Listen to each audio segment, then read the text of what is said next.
नमस्कार दोस्तों, आज हम सीखने जा रहे हैं डिविजिबिलिटी रूल यानी विभाज्यता के नियम। विभाज्यता का जो नियम होता है वो हमें मैथमेटिक्स में किस प्रकार हेल्प करते हैं। जैसे भी हम कोई क्वेश्चन करते हैं उसमें हमें अगर डिवाइड करना हो या काटना हो किसी नंबर से, तो हमें ये कंफर्म नहीं होता है कि ये नंबर 2 से ही कैंसिल हो जाएगा या 2 से ही कट जाएगा या 4 से कटेगा या 5 से कटेगा, और हम अपना काफ़ी टाइम वेस्ट कर देते हैं उसको काटने में। तो डिविजिबिलिटी रूल अगर मालूम होंगे तो आप जो अपना काटने का जो समय है वो बता सकेंगे और एक सही नंबर से काट सकेंगे। फॉर एग्जांपल एक नंबर देखिए, जैसे मैं एक नंबर लेता हूँ 24001।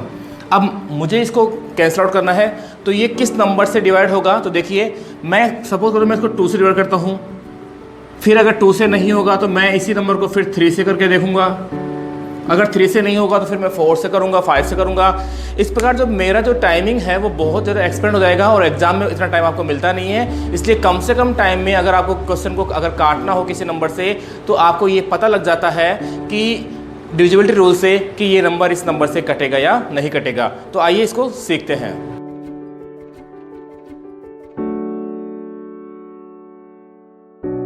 तो आइए दोस्तों शुरुआत करते हैं। हमने आपकी सुविधा के लिए नंबर्स के कुछ ग्रुप बना लिए हैं, जिससे क्या होगा कि आपको हम कम से कम टाइम में ये सब चीज़ें के जो रूल है आपको बता पाएंगे। तो सबसे पहला है डिविजिबिलिटी रूल 0 और 1 का। तो 0 यानी 0 किसी भी नंबर को डिवाइड नहीं कर सकता है। ध्यान रखें, आप कोई भी नंबर हो उसको आप 0 से डिवाइड करेंगे तो जो आपका आंसर होगा वो होगा इन्फिनिटी। यानी 0 किसी भी नंबर को डिवाइड नहीं कर सकता। 0 कांट डिवाइड एनी नंबर, यानी 0 किसी नंबर को डिवाइड नहीं कर सकता है। सेकंड है अपना नंबर है 1, तो 1 हर नंबर को डिवाइड कर सकता है। 1 इज डिवाइड एवरी नंबर, तो 1 क्या कर सकता है, एवरी नंबर, किसी भी नंबर को आप मान लीजिए, आप चाहे 100 ले लीजिए, चाहे 284 ले लीजिए, 1 डिवाइड टू एवरी नंबर। अब जो नेक्स्ट पेयर है वो है 248। तो 248 बहुत तीनों ही क्या है, सिमिलर से होते हैं। अगर यूनिट डिजिट डिवाइड बाई 2 है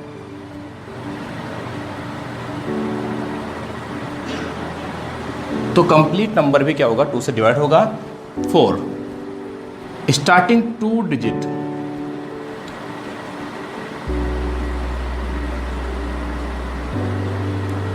डिवाइड बाय 4 तो कंप्लीट नंबर क्या होगा, 4 से डिवाइड होगा। इसी तरह से 8 की जो डिजिट है, स्टार्टिंग 3 डिजिट डिवाइड बाई 8, यानी कोई भी ऐसा नंबर जिसके स्टार्टिंग 3 डिजिट्स 8 से डिवाइड हो गए तो वो कंप्लीट नंबर ही क्या होगा, 8 से डिवाइड होगा। एक चीज़ और ध्यान रखें, एक एग्जांपल देते हैं हम। यहाँ पे मैंने एक नंबर लिया है 26512। 2 की divisibility unit digit divide by 2। अगर ये जो यूनिट डिजिट है अगर ये 2 से डिवाइड है तो कंप्लीट नंबर होगा। अगला है 4, स्टार्टिंग 2 डिजिट डिवाइड बाई 4। यहाँ पे स्टार्टिंग लास्ट के 2 डिजिट है वो है 12। तो 12 हम जानते हैं 4 से डिवाइड होगा, तो दैट्स मीन कंप्लीट नंबर भी क्या होगा, 4 से डिवाइड होगा। नेक्स्ट है स्टार्टिंग 3 डिजिट्स, स्टार्टिंग 1 2 3। अगर ये तीनों डिजिट अगर डिवाइड होते हैं 8 से तो कंप्लीट नंबर भी क्या होगा, 8 से डिवाइड होगा। फॉर एग्जांपल जैसे मैं इसको डिवाइड करता हूँ 8 से, तो 8 6 48, 3 2 32, 8 4 जा, तो ये अगर कंप्लीट डिवाइड अगर लास्ट के 3 डिजिट हो रहे हैं तो कंप्लीट नंबर भी डिवाइड होगा। तो ये रूल्स हैं 2 4 8 के, तीनों के सेम ही है। एक चीज़ का ध्यान और रखें आप, जो नंबर 8 से डिवाइड होगा वो डेफिनेटली 4 और 2 से भी डिवाइड होगा। अगला जो हमारा पेयर है वो है 5 और 10 का, जिसका यूनिट डिजिट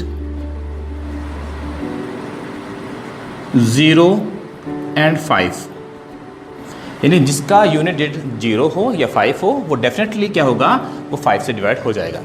10 जिसका लास्ट में 0 हो, चाहे 1 0 हो, चाहे 2 0 हो, चाहे 3 0 हो, अगर लास्ट डिजिट्स, मैं यहाँ पे डिजिट्स लिख रहा हूँ, दैट्स मीन एक डिजिट भी हो सकता है, 2 भी हो सकता है, 3 भी हो सकता है। Last digits divide by 10।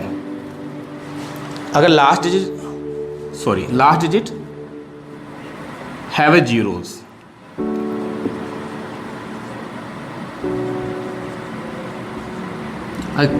अगर लास्ट डिजिट 0 हो, चाहे 10 हो, चाहे 20 हो, चाहे 30 हो, वो डेफिनेटली क्या होगा, 10 से डिवाइड हो जाएगा।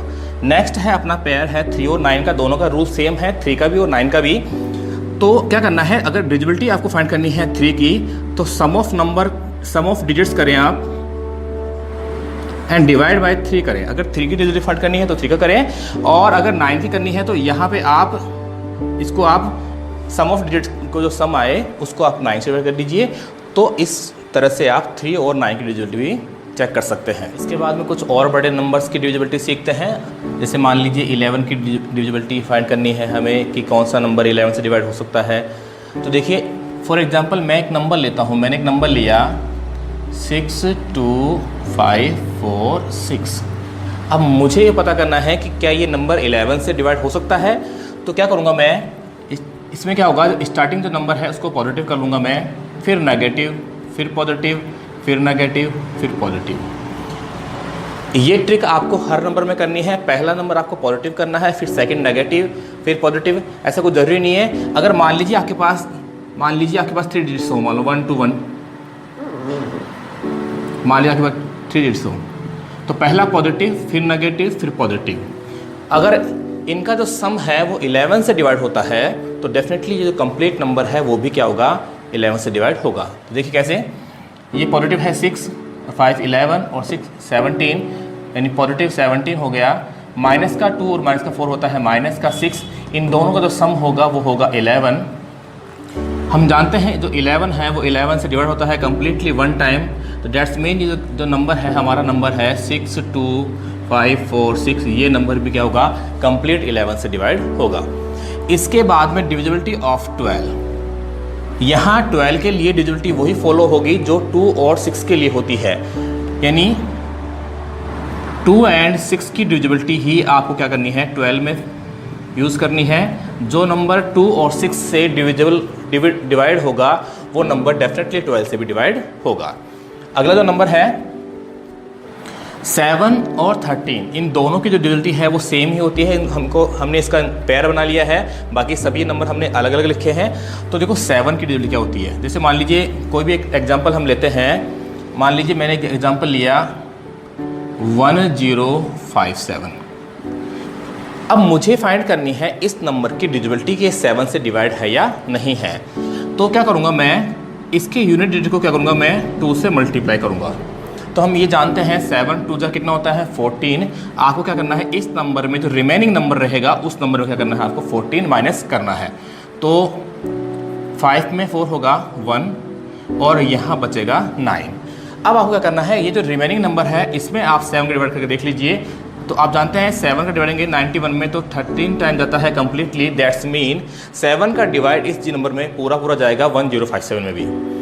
अगर कोई बड़ा नंबर हो तो इस ट्रिक को आप 2 बार भी यूज कर सकते हैं, 2 बार भी फॉलो कर सकते हैं। इसके साथ में देखिए 13 की डिविजिबिलिटी, मैं एक नंबर लेता हूं 2197। जैसे यहाँ 7 की डिविजिबिलिटी में हम 2 से मल्टीप्लाई करते हैं, यहाँ हम 13 की डिविजिबिलिटी में मल्टीप्लाई करेंगे इसको 4 से। तो 7 को 4 से करेंगे कितना होगा 28। आपको क्या करना है, रिमेन नंबर में 28 ऐड करना है। दोनों में डिफरेंट यही है कि यहाँ 2 से होता है तो यहाँ 4 से होता है, यहाँ हमें माइनस करना होता है तो यहाँ क्या करना होता है, हमें प्लस करना होता है। 7 और 13 की डिविजिबिलिटी सेम होती है, बस आपको 2 चीज़ें रखनी है।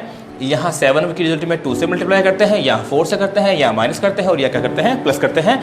तो करेंगे नंबर्स को ऐड, 9 और 8 17, 2 2 4। अब ये नंबर बड़ा है, हो सकता है आपको इसको करने में दिक्कत हो, तो आप इसको रिपीट, इसको क्या करें, एक बार दोबारा करें, यूनिट डिजिट को अलग करें और 4 से मल्टीप्लाई करें। 7 4 28 होता है, रिमेन नंबर में 28 को ऐड करना है, कितना होगा 52। अब आप देखिए 52 क्या 30 डिवाइड होता है, तो आप कहेंगे हाँ सर होता है। कितने टाइम होता है, 4 टाइम। तो डेट्स मीन जो कंप्लीट नंबर है वो भी 13 से डिवाइड होगा। इसके बाद में जो डिविजिबिलिटी आती है वो आती है 14 की, यानी जो नंबर 2 और 7 की डिविजिबिलिटी को फॉलो करेगा वो नंबर 14 से भी क्या होगा, डिवाइड होगा। उसके बाद में 15 के लिए जो नंबर 3 और 5 की डिविजिबिलिटी को फॉलो करेगा